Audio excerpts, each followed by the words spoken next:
Visakha GVMC budget meeting బుధవారం జరిగింది. Mayor Peela Srinivasarao అధ్యక్షతన కమిషనర్ కేతన్ గార్గ్ పర్యవేక్షణలో ఈ సమావేశం జరిగింది. 2026-2027 ఆర్థిక సంవత్సరానికి 4047 కోట్ల ముసాయిదా బడ్జెట్ను చర్చకు ముందే సభ్యులు ఆమోదించడం విశేషం. అంటే బడ్జెట్ సమావేశం ఏకపక్షంగా మొక్కుబడిగా సాగిందనే చెప్పాలి. వాస్తవానికి సభ్యులు చర్చించిన తరువాతనే బడ్జెట్ ఆమోదించాల్సి ఉంటుంది. కానీ ఇక్కడ సీన్ మొత్తం రివర్స్ అన్నట్టుగా జరిగింది. సిపిఎం కార్పొరేటర్ బి గంగారావు మాట్లాడుతూ వృత్తి పన్ను ఆదాయం ప్రభుత్వం తీసుకోవడం వల్ల జీవీఎంసీ ఆదాయం తగ్గిందన్నారు.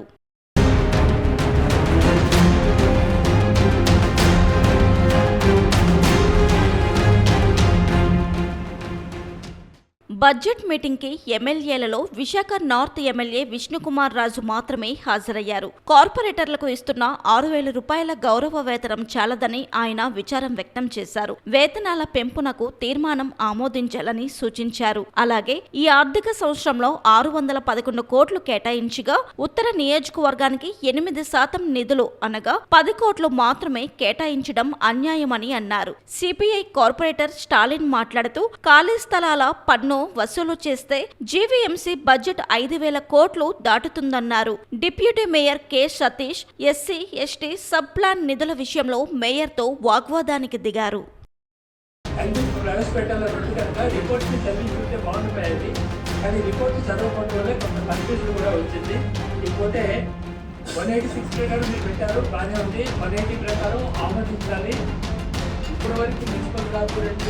ఏర్పడిన తర్వాత ఈరోజు కూడా 1,700 కోట్ల రూపాయలకి ఆదాయం